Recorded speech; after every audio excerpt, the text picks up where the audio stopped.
ভোটের আগে হঠাৎ করেই বড় সিদ্ধান্ত। বিকাশ, নগদ, রকেট সব মোবাইল ব্যাংকিংয়ে কড়াকড়ি। ইন্টারনেট ব্যাংকিংয়েও আসছে সম্পূর্ণ নিষেধাজ্ঞা। কেন এই সিদ্ধান্ত? কতটা প্রভাব পড়বে মানুষের ওপর? কত টাকা লেনদেন করতে পারবে গ্রাহকরা? কেনই বা নেওয়া হলো এমন সিদ্ধান্ত? বাংলাদেশ ব্যাংক সিদ্ধান্ত নিয়েছে ভোটের আগে টাকা দিয়ে প্রভাব বিস্তার ঠেকাতে 8 থেকে 13 ফেব্রুয়ারি পর্যন্ত সব মোবাইল ফিনান্সিয়াল সার্ভিসে দিনে সর্বোচ্চ 10,000 টাকা পাঠানো যাবে, আর প্রতিটি লেনদেন মাত্র 1,000 টাকা করে। অর্থাৎ বড় অঙ্কের লেনদেন কার্যত বন্ধ। শুধু মোবাইল ব্যাংকিং নয়, আরও কঠোর হচ্ছে ইন্টারনেট ব্যাংকিং। ব্যক্তি থেকে ব্যক্তি টাকা পাঠানো পুরোপুরি বন্ধ রাখার প্রস্তুতি নেওয়া হয়েছে। ব্র্যাক ব্যাংকের আস্থা, সিটি ব্যাংকের সিটি টাচ, ডাচ বাংলা ব্যাংকের নেক্সাস পে সব অ্যাপেই এই নিষেধাজ্ঞা কার্যকর হতে পারে।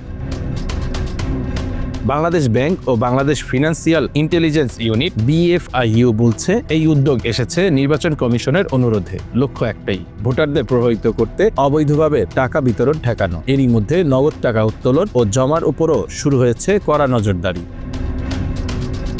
কোনো হিসেবে একদিনে 10 লাখ টাকা বা তার বেশি লেনদেন হলেই তা বাধ্যতামূলকভাবে জানাতে হবে BFIU-কে। রিপোর্টে গরমিল ধরা পড়লে শাস্তির মুখে পড়তে পারে সংশ্লিষ্ট ব্যাংকও।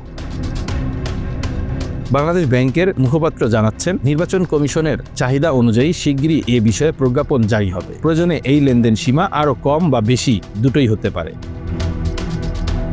যেখানে আগে MFS-এ দিনে 50,000 টাকা পর্যন্ত লেনদেন সম্ভব ছিল, সেখানে হঠাৎ এই কড়াকড়িতে গ্রাহক ও ব্যবসায়ীদের মধ্যে চলছে নানা আলোচনা। নির্বাচন ঘিরে ডিজিটাল টাকার গতিপথ যে এবার নজিরবিহীন নিয়ন্ত্রণে পড়ছে তা বলাই বাহুল্য।